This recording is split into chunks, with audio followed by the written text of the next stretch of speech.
Good morning मित्रांनो, welcome to new vlog. 3-4 दिवस झाले बघा, पुन्हा आपला व्हिडिओ काही आला नाही चॅनलवरती, कोणताही व्लॉग पण आला नाही. असंच असतं, दुसऱ्या कामात बिझी झालो की मग व्हिडिओ बनवायला पण वेळ मिळत नसतो. त्यांचं एडिटिंग करणं वगैरे फार अवघड असतं मग, ठीक आहे. आणि आपला प्लॅटफॉर्म जो आहे दीपटेक, त्याच्यावरती पण मला काम करावं लागतं. त्याच्यामुळे ह्या चॅनलवरती मला वेळ देता येत नाही. जसा वेळ मिळतो जसं आता सकाळचा वेळ आहे, आता जवळजवळ 8:30 वाजायला आलेले बघा. हा जो खाली वेळ असतो मग ह्या खाली वेळेमध्ये मी व्हिडिओ बनवत असतो. नाहीतर मग वेळेचं खूप अवघड आहे माझ्याकडे पण. लाईव्ह घ्यायचे, त्यानंतर जी मागची बॅच होती त्यांचे दिवसाचे क्लास असतात, ते क्लास पण घ्यायचे. त्यानंतर व्हिडिओ पण बनवायचे. खूप व्यस्त असतो कामामध्ये आणि रात्रीचे पण क्लास घ्यायचे. चला आत्ता 8-10 दिवसांपासून रात्रीचे क्लास तर नाही आहे. आता 8 दिवसानंतर पुन्हा चालू होतील. नवीन बॅच जी चालू होणार आहे आपली, ते पण क्लास आता रात्रीचे चालू होतील. त्यामुळे मग नंतर तर वेळच मिळणार नाही. वेळेचं खूप अवघड होऊन जाईल. तर अजून नाश्ता वगैरे बाकी. आता नाश्ता वगैरे झाला की मग मी जाणार ऑफिसमध्ये आणि लाईव्हची तयारी करणार. 1-1.5 तास अजून पण चालू आहे आपलं लाईव्ह. जसा वेळ मिळत जातो आहे. मागे खूप दिवस झाले, 1.5 वर्ष झाले आपले लाईव्ह होतच नव्हते. त्याच्यामुळे आता थोडी संख्या पण कमी असते, पण हळूहळू लोकांना जसं माहीत होईल तसतसे मग ते येत जातील लाईव्हवरती. तर मग चला, आकडा सुधारतो आहे. 20 जण येत होते, 30 जण, आता 40 जण. हळूहळू आकडा तो वाढत जाणार लाईव्हचा. त्यांना शिकण्याची इच्छा असते ना, ते लाईव्हवरती येत असतात ना, ठीक आहे. मी जातो आता ऑफिसमध्ये, साफसफाई करतो. नाश्ता वगैरे झाला की मग लाईव्हला सुरुवात करून देतो. बाहेरचा परिसर बघा किती छान दिसतोय. आणि ह्या वेळेला पाऊस लेट झाला, पाऊसच होत नाही. नाहीतर मागच्या वर्षी बघा मे महिन्यामध्ये फुल पाऊस होता, पूर्ण मे महिना पाऊस चालू होता. पण ह्या वर्षी आमच्या इकडे तर अजून काही पावसाचं वातावरण नाही आहे. काही भागात झालेला आहे पाऊस, पण आमच्याकडे पाऊस नाही अजून. आणि गरमी तर खूप आहे, दमट हवामान तयार झालेलं आहे. स्क्रीन पण चालू करून दिले आहे.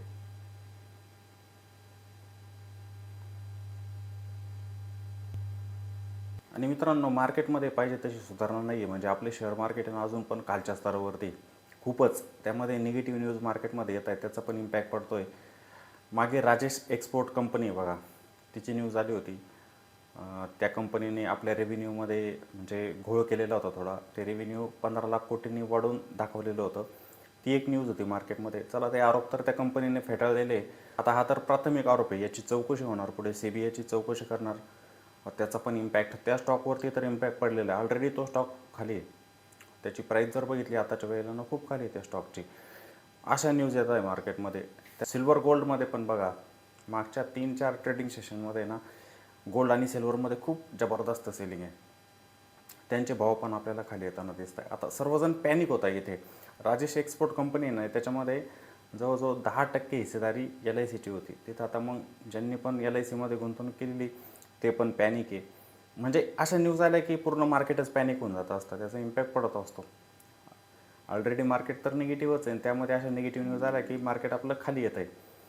न्यूज बेस्ड मार्केट आहे आपलं, न्यूजवरती चालतं आहे मार्केट आजकाल आपलं, ठीक आहे. आपल्याला जेव्हा संधी मिळतात ना, तिथं आपण काम करणार. इतर वेळेला टाळणार त्या गोष्टी, आपण करणारच नाही. हे बघा, कालचं मार्केट इथून छान ब्रेकआउट दिला होता आणि मार्केट वरच्या स्तरावरती गेले पण होतं. म्हणजे 23,400ला क्रॉस करून पण मार्केट गेलेले होते वरती, पण वरच्या लेवलला सस्टेन नाही झाले. बघा बघा कसं शार्प खाली आलं मार्केट. हेच होतं आहे मार्केटमध्ये रॅली येतात, पण तिथे मार्केट सस्टेन होताना दिसत नाही आपल्याला, ते खाली होऊन जात आहे. नाहीतर बघा ना, किती छान स्ट्रक्चर बनलेलं होतं. मागच्या ट्रेडिंग सेशनमध्ये पण मार्केट वरती गेलं, काल ओपनिंग झाली आणि ताबडतोब वरती जाताना दिसलं आपल्याला, ठीक आहे. छान प्राइस ॲक्शन बनवत गेलं होतं वरती, पण ते टिकलं नाही वरती. बघा, वरती सस्टेन नाही झालं, तिथून पुन्हा खालच्या स्तरावरती दिसतं आपल्याला मार्केट. तर असंच होतं आहे मार्केटमध्ये, ठीक आहे. आता मी लाईव्हची पण तयारी केलेली आहे, तेवढ्यात सर्वेश पण आलेला आहे. इथे दीदीला सोडवायला गेला होता ट्युशनला. तो आला सोडून आला का? घरी चालला का आता? गाडी पण छान चालवतोय, 4 व्हीलर पण शिकतोय आता तो. आमची मुलं तर 4 व्हीलर इझिली शिकत आहेत, ठीक आहे. आम्हाला तरी आधार घ्यावा लागला, पण ते तर असेच शिकत आहे, ठीक आहे. स्वतःहून चालवतात ते. तर आत्ताच ब्रेकफास्ट केला आणि पुन्हा आता ऑफिसमध्ये. आणि आता मी लाईव्ह पण चालू केलेलं आहे. लाईव्ह सेशन आता चालू झालेले, कारण की 9 वाजलेले. 9 वाजता चालू करून देत असतो आणि 10:30ला बंद करतो. बघूया आजच्या दिवशी कुठं जातं आहे मार्केट. आज पण तसं गॅप डाऊनच ओपन होऊ शकतं, त्यानंतर रिकव्हरी येते का बघावं लागेल. वरतून खूप शार्प खाली आलेले आहे मार्केट कालच्या दिवशी. तर मित्रांनो, लाईव्ह सेशन पण झालेलं आहे. आता थोडा वेळ मी आराम करणार. 1 तास मी ब्रेक घेत असतो आणि ब्रेक घेतल्यानंतर मग जी मागची बॅच आहे ना, तर त्यांचे दुपारचे क्लास अजून पण चालू आहे. 8-10 दिवस अजून घेणार मी ते क्लास त्यांचे, मग त्यानंतर त्यांचे दुपारचे पण क्लास बंद होते. तर मित्रांनो पुन्हा आता क्लास घेण्यासाठी आलेलो आहे वरती. तर तुम्ही बघा मार्केट रिकवर झालेलं आहे बघा. सकाळच्या वेळेला आपण बघत होतो मार्केटने बरोबर 23,000च्या लेवलला इथे सपोर्ट घेतला. एक छान रिकव्हरी मार्केटमध्ये झालेली होती आणि आत्ता पण छान वरती जाताना दिसतं आहे मार्केट आपल्याला. बँकिंगचे स्टॉक त्यानंतर रिलायन्स यांचा चांगला सपोर्ट मिळतो आहे, त्यामुळे मार्केट आपल्याला रिकवर होताना दिसतं आहे. बघूया थांबतं आहे का वरती.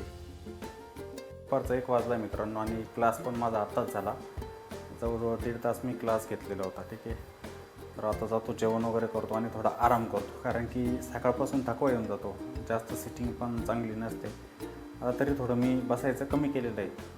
ठीक आहे, मागे थोडा त्रास पण झालेला होता, त्यामुळे थोडी सिटिंग आता मी कमी केलेली आहे. थोडं टप्प्याटप्प्यांमध्ये मी काम करतो आहे आता सध्या. शरद भाऊंकडे आलो होतो. शरद भाऊंची छाटणी चाललेली झाडांची, गुलाबाची. याच्यातल्या घेऊन जाऊ आपण फांद्या, मस्त लावून देऊ. मोगऱ्याचे पण लावू आपण, पण पाऊस झाल्यावरती. अजून लावून फायदा नाही. त्या दिवशी लावले पण आले नाही शरद भाऊ ते झाडं. पाऊस पडल्याशी झाड येतच नाही काय. पाऊस पडला पाहिजे.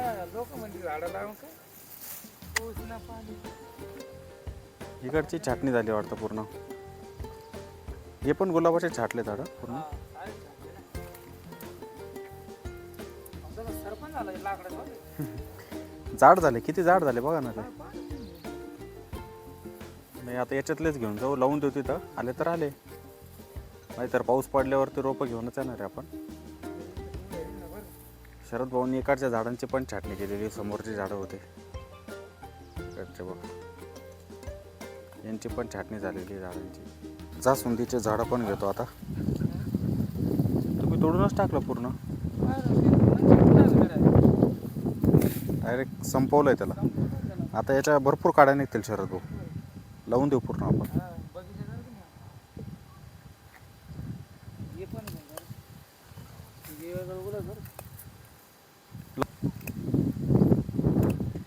तर मित्रांनो आत्ताच ज्या काड्या आणल्या होत्या मी शरद भाऊंकडून त्या लावलेल्या. आता गुलाबाच्या पण होत्या काही आणि त्यानंतर जास्वंदीच्या पण होत्या काड्या, तर त्या लावलेल्या आहे. पाऊस पडल्यानंतर बघूया येतं की नाही. नाही आल्या तर मग नवीन झाडं तर आणायचीच आहे आम्हाला, तेव्हा मग घेऊन येऊ. अजून पाऊस नाही आहे. दुपारच्या वेळेला टेम्परेचर पण खूप जास्त असतं, त्यामुळे झाडं जळून जात आहे. चला, त्यांनी छाटणी केलेली होती झाडांची, त्यामुळे मी घेऊन आलो. चला, व्लॉगला मी आजच्या दिवशी इथेच थांबवतो आहे. व्लॉग जर आवडलेला असेल तर लाईक नक्की करा, शेअर करा आणि कॉमेंट पण करायला विसरू नका. पुन्हा भेटू आपण अशाच एका नवीन व्लॉगमध्ये. जय हिंद.